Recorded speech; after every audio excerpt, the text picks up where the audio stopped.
समस्याओं को हल करना है और आगे बढ़ना है। हमारी बड़ी बहन कृष्णा देवी विधायक सभा को जिनके अपने विधानसभा क्षेत्र में भी पूरे जनपद में भी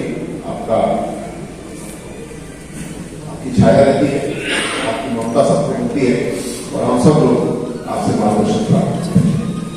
सूरज भैया को आज उपस्थित होना था, सरकारी कार्य से आज बाहर है, उनकी तरफ से मैं आपसे क्षमा मांगता हूँ, लेकिन जो भी आज चर्चा है वो करना चाहूँगा।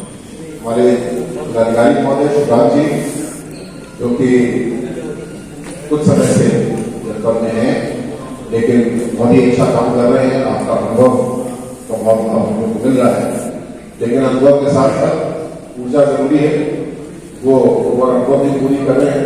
दोनों लोग का बहुत अच्छा समन्वय है, अच्छी ऊर्जा है और आगे तेजी से बढ़ रहा है। हमारे वर्तमान चेयरमैन शरीफ जी, आपको बहुत शुभकामनाएं, आपका एक सफल कार्यकाल पूरा हुआ है, आगे के लिए हम लोग बहुत शुभकामनाएं देते हैं। पवन जी, धनंजय जी, सभी लोगों को बहुत शुभकामनाएं। सरल उपस्थित भाइयों को भी बहुत सारी हम लोग आज एकत्र थे कैसे हम लोग बिजनेस को आगे बढ़ाएं। कैलाश भाई साहब ने कहा कि कैलाश भाई साहब बिजनेस से ज्यादा अनुभव नहीं है, आशा दीदी ने भी कहा कि बिजनेस से ज्यादा अनुभव नहीं है, मेरा भी बिजनेस से अनुभव नहीं है, मैं तो पुलिस में था, लेकिन मेरे मन में बिजनेस के आइडिया बहुत सारे आते थे और एक बार मैं कुछ मित्रों के साथ बैठा था, 4-5 बिजनेस फील्ड के थे, तो मैं हर बार उनसे कुछ ना कुछ बताता कि ये बिजनेस करेगा चाहिए, मेरे पास एक नया बिजनेस आइडिया है, ये कर लो अच्छा रहेगा। तो एक दिन वो पक गए, बोले भैया आपको बिजनेस आइडिया बहुत आते हैं, अब एक बिजनेस खुद कर लो, तुम्हें आइडिया में बंद हो जाएंगे सारे। तो मेरे समझ में आया कि वाकई आइडिया देना बड़ा आसान काम है, लेकिन जब बिजनेस करने बैठते हैं तो बड़ी चुनौती आती है और उन चुनौतियों को हल करना ही बिजनेस को आगे बढ़ाना है। और हम पिछले 6 साल में देखें या मोदी जी का कार्यकाल देखें 9 साल का लगभग है, इसमें यही काम करने की कोशिश मोदी जी ने की, उसी राह पे योगी जी राज को भी लेकर चल रहे हैं। सरकार का काम बिजनेस करना नहीं, government has no business to be in business, Modi ji ने कई बार, लेकिन सरकार का बिजनेस है कि आपके काम को आसान है, जो आपको व्यवहार में पड़ते हैं, जो परेशानियां होती हैं उनको हमको दूर करना, एक अच्छा पॉलिसी फ्रेमवर्क देना सरकार का काम है, उसके क्रियान्वयन को अच्छे से कराना यह भी सरकार का काम है। लेकिन जब हम अपने आसपास देखते हैं, अपने संभावनाओं को देखते हैं, तो जैसा भी कहा भी गया, पिछले करीब 25 साल या लगभग 30 साल चीन ने बहुत प्रगति की और पूर्ण रूप से मैन्युफैक्चरिंग में उन्होंने प्रगति की और वर्ल्ड फैक्ट्री के रूप में चीन स्थापित हुआ।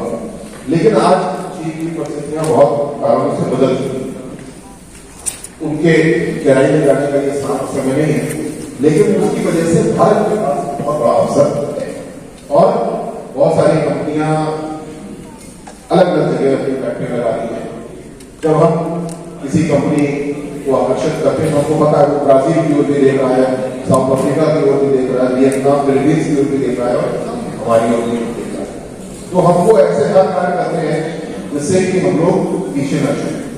और उसमें अगर हम अपने उत्तर प्रदेश की बात करते हैं तो उत्तर प्रदेश की भूमि इससे ज्यादा ऊंचाई भूमि पूरे भारत में, पूरे विश्व में।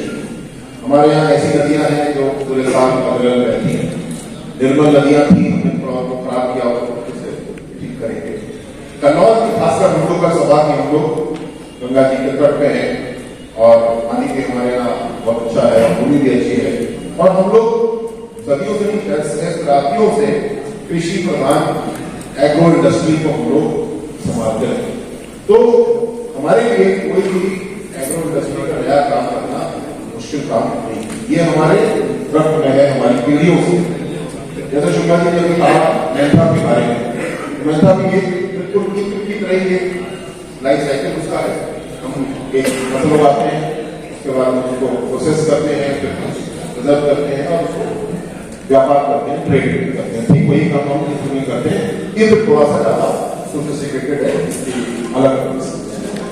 तो हम लोग को आने वाले समय में ये जरूर देखना है कि ऐसे और कौन से कृषि आधारित उद्योग एग्रो इंडस्ट्री है जिनमें हम लोग तेजी से आएंगे। मुझे लगता है कि इस क्षेत्र में हमको सफलता जल्दी मिलेगी और डीसी इस पे काम कर रही है। और कौन सी ऐसी क्रॉप्स हो सकती है जिनसे कि हम बेहतरी कर सकते हैं, लेकिन यहाँ पे शायद समन्वय की जरूरत है। आप उद्योग में है, आपने महसूस किया कि मैं फला एसेंशियल ऑयल भी बनाता हूँ, इसका लाभ है, इसका मार्केट है, लेकिन आप किस तरीके से उसको किसानों को कन्विंस करें या अपना एक मार्केट बनाएं जिससे कि आपको रॉ मटेरियल मिल पाए। इसी के लिए कृषि आधारित कानून आए थे जिनको कि शायद हम लोग ठीक से समझा नहीं पाए और उसके कारण ये रोक अभी है, लेकिन हम लोग अपने स्तर पर इस काम को कर सकते हैं कि जो भी इसेंशियल ऑयल आप बनाना चाहते हैं उसको किस तरीके से कृषि प्रसार के माध्यम से आगे बढ़ाया जाए। तो एक उदाहरण दे रहा हूं कि हम लोग आगे बढ़ सकते हैं और अच्छे परिणाम दे सकते हैं। मैं भी हाथरस में गया था और मैं हाथरस का एसपी था 2001।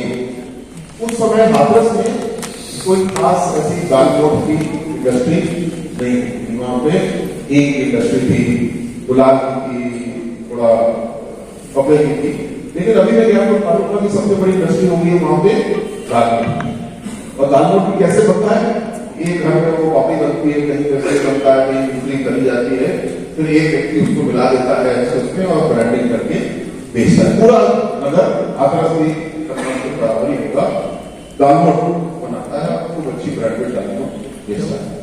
तो हमारा पूरे जनपद फर्रुखाबाद वो भी दाल मोट सदियों से बना रहा है। तो ये भी एक ऐसी एग्रो प्रोसेसिंग इंडस्ट्री होती है जो हमें ध्यान देना। अक्सर हम लोग बोलते हैं वो बड़ी बड़ी फैक्ट्री आ जाती है तो ठीक हो जाता है, उससे हो सकता है उसके खिलाफ नहीं, लेकिन जो बहुत बड़ी 1000 की फैक्ट्री आती है उसमें 50 लोग की काम नहीं, बड़े बड़े काम होते हैं और एक व्यक्ति आएगा इंडस्ट्री लगाएगा और 50 लोग की नौकरी मिलेगी और केवल 10,000-15,000 की नौकरी मिलेगी, इससे ज्यादा नौकरियां नहीं मिलेगी ऐसे बड़े। लेकिन जब हम दाल मोट जैसा काम करेंगे, विद्युत पावर काम करेंगे, वैसा काम करेंगे तो हम बहुत ज्यादा उससे पैसा कमा सकते हैं। जो $5 ट्रिलियन के स्टॉक की बात की जाती है, $1 ट्रिलियन के स्टॉक की बात की जाती है, इसको अगर हम अपने घर में या अपने मित्र के घर में देखें तो हर घर की आय को 4 गुना करना होगा तब हम इस स्टॉक को पूरा कर पाएंगे। और अगर हम कृषि की बात करें तो 1 बीघा जमीन से ऐसा कौन सा चमत्कार कर सकते हैं कि हम 4 गुना उपज निकाल संभव ही नहीं। लेकिन जब कृषि को प्रयोग करते हैं, अगर आप उसमें चारा हुआ है अच्छा, जैसे कि बात हुई डेयरी रखें तो हम तेजी से आगे बढ़ सकते हैं। मैं भी चेन्नई गया था तो वहां पर चर्चा हो रही थी अंडे की पूरे देश में बहुत खपत है, भारत यूपी में बहुत खपत है, लेकिन हमारा अधिकांश अंडा जो खाते हैं हम आता है आंध्र प्रदेश तेलंगाना से। वहां पे उसकी लागत आती है ₹1 ₹4 का आता है और 6-7 रुपए का अंडा बिकता है बल्कि 5। तो अगर हम पोल्ट्री उद्योग बनाते तो पुनः ये भी कृषि आधारित क्षेत्र है और ₹3 से अंडा आता है, ₹3 का हम भी पता और ₹5 ये तो नई चीज नहीं है और हमारे बहुत से साथी सरकार भी है, लेकिन यहाँ पे बहुत ग्रोथ की बहुत बड़ी संभावना है। एक दिन मेरे अंतर्राष्ट्रीय कंपनी में है जो मीट एक्सपोर्ट करती है, तो उनसे मैं जानकारी करना चाह रहा था कि बिजनेस कैसे चल रहा है। तो उन्होंने बताया कि आज सबसे ज्यादा जरूरत है बकरे के लिए, एक्सपोर्ट के लिए। मुझे विश्वास नहीं, मिडिल ईस्ट में सबसे ज्यादा इंडियन गोट के नाम से जो मीट है वो बहुत पॉपुलर है, क्योंकि एक तो साउथ एशिया के लोग आता है और अरब में के लोगों को ये मीट अच्छा लगता है। हम लोग बकरी पालन को बहुत कोई उद्योग दर्जे में नहीं मान रहे हैं, लेकिन बकरी पालन भी एक ऐसा क्षेत्र है जहाँ बहुत आगे संभावनाएं हो सकती है। और जब मैं ऐसा कह रहा हूँ तो मुझे एक और बिजनेस आइडिया जैसे मैंने प्रोजेक्ट को दिया था, मुझे बार बार आता है। मुझे बड़ी खुशी कि आज इंजीनियरिंग कॉलेज के बच्चों को हमने इसमें इन्वॉल्व किया है और आपका वो खान स्टार्टअप फाउंडेशन भी है। जिस प्रकार घर में खाना स्विगी या जोमेटो पहुंचाते हैं, क्या ऐसी कंपनी या ऐसा एक ऑपरेटर नहीं हो सकता जो खेत में खाद बीज पहुंचाते हैं? जिस समय जिस ब्रांड की हम चाहते हैं हम ऐप के जरिए चुने और हमारे पहुंच जाए जहां पे जिससे इतनी शॉर्टेजेस हैं। आज देश में कभी नहीं है, सप्लाई चेन की प्रॉब्लम है, क्योंकि डिमांड एक साथ आती है उसको सप्लाई नहीं कर पाते। तो आपने गाड़ी लगाई से मतलब आप सहमत हैं ये वैसा बिजनेस आइडिया नहीं है जिससे आपको पता हो, तो हम लोग इस पर विचार कर सकते हैं।